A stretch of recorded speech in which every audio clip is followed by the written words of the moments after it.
team are happy, you're happy, the whole business is happy. It's all in the way you choose to live your life. Absolutely. And about positivity. You find a way to get them to realise that that might be another way of doing things. Let me see how that is doing, and then I'll see if I can do it. That different way of thinking. The industry hit the ceiling now. Could this work for us? Could this be exciting? They want to innovate, but they don't risk.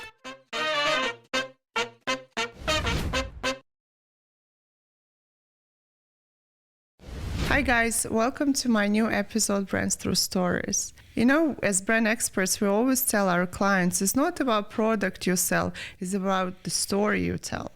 And when I was preparing for this podcast, I was looking for someone who has an amazing storytelling background. And one of the companies that we as retail designers also trying to benchmark with is Ted Baker. And Ted Baker, as we know, is the brand that is one of the fastest growing label.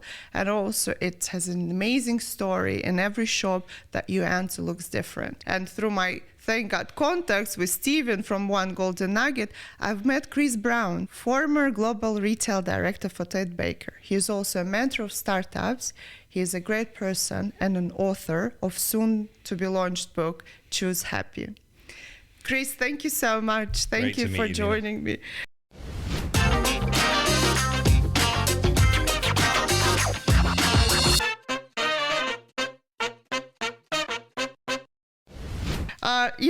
When I told you that we're going to do this podcast, and I truly wanted to talk about more retail experience, how you create stories in Ted Baker, your probably all the questions that everyone is asking you. But after spending time with you and having coffee, I realized, well, your nugget of wisdom or of course it is in retail, but it's somewhere, it's all in the way you choose to live your life. Absolutely. And about positivity.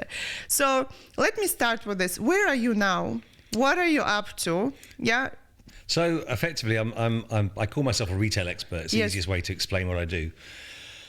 But it doesn't really cover it. So I like to mentor young people, old people too, if they want to be mentored, but young people particularly, startup companies, and really try to fast track some of their knowledge, because, you could become a CEO at 20, 21, 22 these days. Generally speaking, in my day, a CEO was someone who was, 55, 60, had served a long career.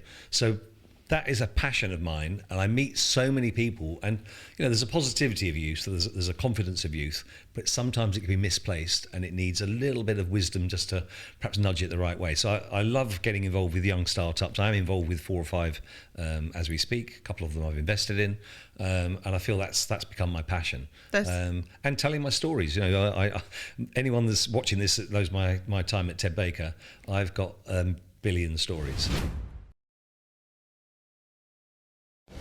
How did you start? I know that you were the first one. You were involved in opening the first store of Ted Baker, absolutely, correct? Yeah. So, how does it feel now to see, starting that year in, what is it, 87, 88, yes. To see the first store, and now walking around probably some of the shopping malls and see so many stores open? How does it feel? It's incredible. I don't want to go back over my past history too much, but I grew up in a small town on the English coast, looking out to France, and I started in a pet shop, working in a pet store, and helping little children choose their gerbil or their mouse or their rabbit on a Saturday morning. So, but it's sounds like dream job these days. It's a fantastic job, and the interaction with people. That's where I learned. Yeah. That's what I really enjoyed. Yeah. And I probably knew that. I was 13, 14 years old. But that passion for working with people was the big thing. And then I worked for a company, and I won't name the person's name, but I worked for a company in my first real job, if you like, a shoe store. And we had as you always had, an area manager would visit the store, and the area manager would come in insult most of the team, be rude to me, and leave. And you can almost see him go, excuse me, job done. I've had a great day. I've gone in, I've kicked some ass, I've given everyone a tough time. And I vowed pretty much from meeting that gentleman, I'm not going to behave like that. I wouldn't have behaved like it anyway. It's one. I like your intro, by the way, saying I was a great person. If I just take that, being a great person, if I've achieved that, then I've achieved everything. But going back to the story, you are a great person. True. This gentleman gave you that terrible feeling when he left the store. So this germ of an idea stuck with me and sticks with me today. Leave the people that you've been to visit feeling great about the visit, feeling great about you personally, so they've enjoyed meeting you, feeling that they can be open and honest with you about any issues or problems they've got. And I was discussing this with someone the other night. When you look at any business situation and you find a problem, the reaction of so many leaders is to that great phrase, kick ass. Give those people a tough time. My attitude was, that's a win. That's something we can do better, and that's brilliant. And the fact that it doesn't matter that I found it, I should find it. I'm supposed to be the guy with the experience.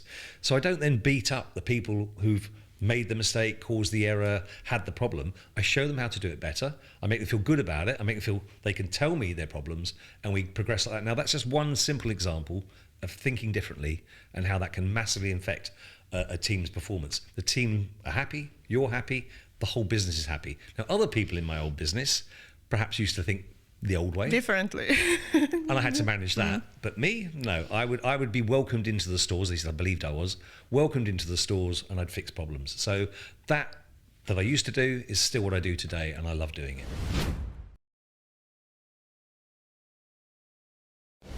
And I think, but do you feel it's the new generation of people? Is that what they expect from the leaders? Well, the interesting thing is, as I said, they think they are the leaders already. So you start a company straight out of college. It's brilliant. I mean, it's brilliant positivity, but they start with that belief that they're in charge, and they are in charge. They're making the decisions, but making the decisions perhaps not from a position of strength. So without being too patronising, I've got 4 children, and I try very hard. It's difficult as a father not to patronise them and say, oh, you shouldn't do that because that won't work. You find a way to get them to realise that might be another way of doing things. So mentoring's very complex to get it right.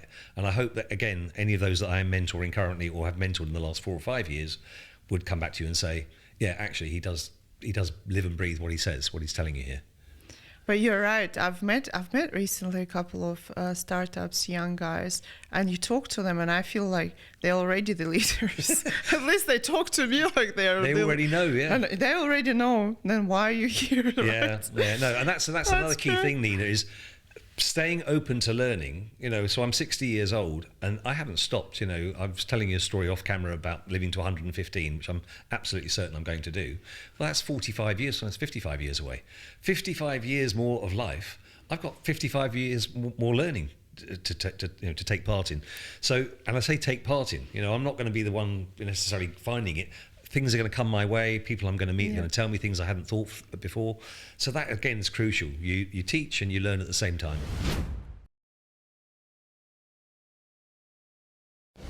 So what is it from your story of how long you were there? 30 years? 30 years, right? Baker, yeah. So what did you learn from there that now, when you see the new startups, you actually say is the first thing they need to do? What is that? I'll start with a negative. Yeah, okay, good. I love it. An awful negative is that people will disappoint you. And that's not because they want to disappoint you. Unfortunately, it just seems to be human nature. So when you're looking at your team, and I met with various startups that have now grown and scaled up, and they were cynical about my comment. They would say to me, well, that's not positive. You're Mr. Positivity. And I said, unfortunately, my 30 years of experience, in fact, 40 years of experience in retail, has told me that at some point, people will unfortunately let you down, and in ways you're not expecting. So you've got to be prepared for that, and you've got to be prepared to maybe replace people. And this is a crucial point about that, is if you're needing to replace somebody, it's a bit like a relationship failing, it's wrong for both of you. If you've decided that they're not working out, well, they don't need to stay somewhere they're not working out, and you don't need to have somebody there that isn't working out. Now, that can be willful, it can be fraud, it can be misbehaviour, but it can also just be not being at the right stage in their life, not being ready to achieve. So I'm very mindful that, although that sounds negative, the outcome of it can be positive. When you leave a failing relationship, generally speaking, people move on to a happier and more positive relationship. So I would say that works for both sides in a business situation too. And startups so often are gung-ho, everything's great. They need to realise that maybe 2 or 3 years down the line, that person's dreams aren't the same as yours, or that person's going to fail, whatever it might be. So that sounds negative. It's actually very crucial to open your eyes and be aware of that. And if I may add, it's very important to realize it as soon as possible and actually act on that, and don't drag that negative relationship.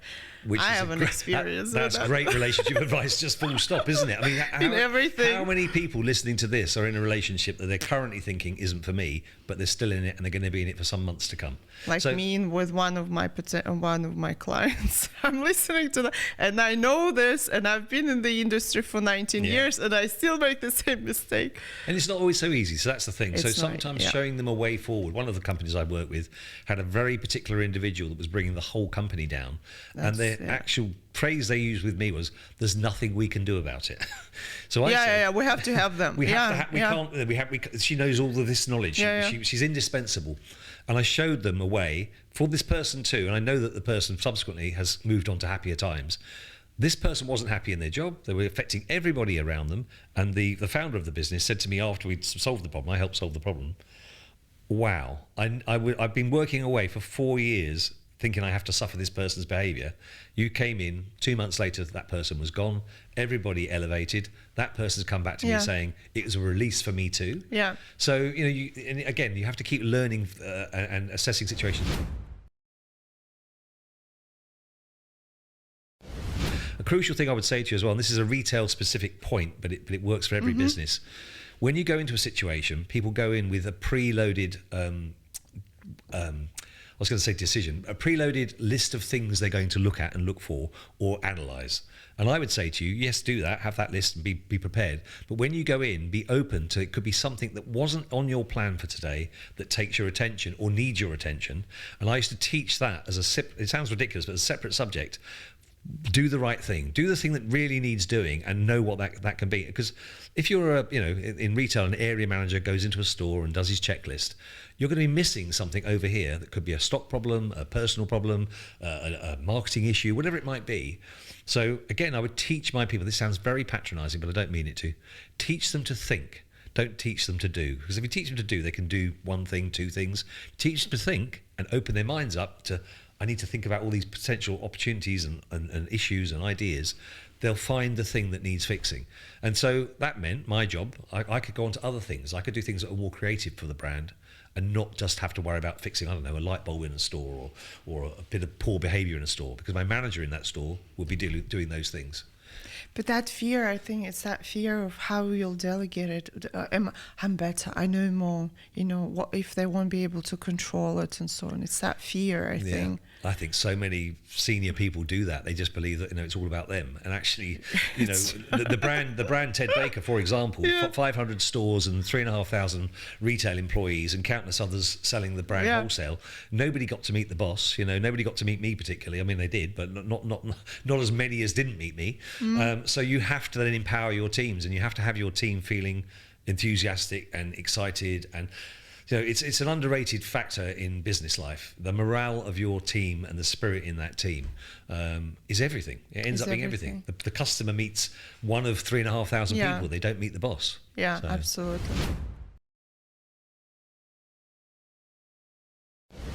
I was always fascinated by Ted Baker, that okay, now maybe it's different. Everyone is trying to experiment. There's a lot of, you go to this even mass market stores and you can see all kind of experimentation going on. Yeah.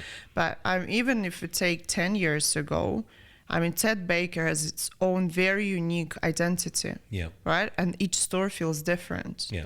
So you must be really a risk taker, or sure, but that it will work to go for it rather than just copy the neighbors. I would 100% credit Ray, the founder of Ted Baker, for that. I mean, he didn't like, he wasn't a retailer as such, he was a manufacturer, but he didn't like what he saw to be the homogenized, cookie cutter store. McDonald's idea that the burger and the store environment, the restaurant environment is the same globally. He said, let's take elements of what we do, play around with them, so we mix them around, and you'll always know it's Ted Baker, which is the most credible thing. You know it's Ted Baker, but the elements that have made it, that store, one store's velvet and wood, another store's metal and glass. It was incredible. And I actually spoke with the grandson of Hugo Boss at an event. I got told off for this, and I explained to him how we had this design element to every store. We took the bare box, and we would do something exciting with that box. So when you walked in, it was glamorous and exciting and fun. And when I got back to the UK, Ray wasn't impressed that I'd told Hugo Boss. That was the secret. It was one of our secrets. But I had a confidence that Hugo Boss wouldn't be able to do it. Yeah. Their image is very, different, very stark, very clean, and it works for them. In telling him, I thought, well, they're not going to change Hugo Boss to start looking like Ted Baker. So I had a confidence, if you like. Yeah. But that sort of thinking came from Ray, came from me, came from 2 or 3 other key people on the board.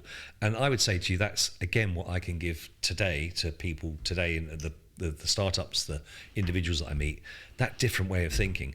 And on top of the different way of thinking, I am obsessed about the future, which we haven't really talked about much at all yet, but the future of retailing is, I like Elon Musk as a crazy character, just to see what he's going to say next. Yeah. But he says there's never going to be more ways to buy in more situations, more things, and actually use the phrase that you don't need, than there is today, because next year there'll be even more ways to buy and more ways to buy and more things to buy. So the commercial life of the planet is just growing. We talk about sustainability. People are consuming more, not less. So I think, again, the future of retail is really, really exciting. There's some future things that brands should be looking at. Every brand should have a futurist embedded in the business who's just looking out. Yeah. What is there out there that I should be looking at? I love the phrase, you don't know what you don't know, you don't know. And absolutely, people should be thinking, I don't know everything. I don't know everything today. I don't know everything about retail today. I call myself a retail expert. There'll be something that I learn on the event I've come to attend in Dubai that I've never thought of before. And I'll go away with that new extra piece of information.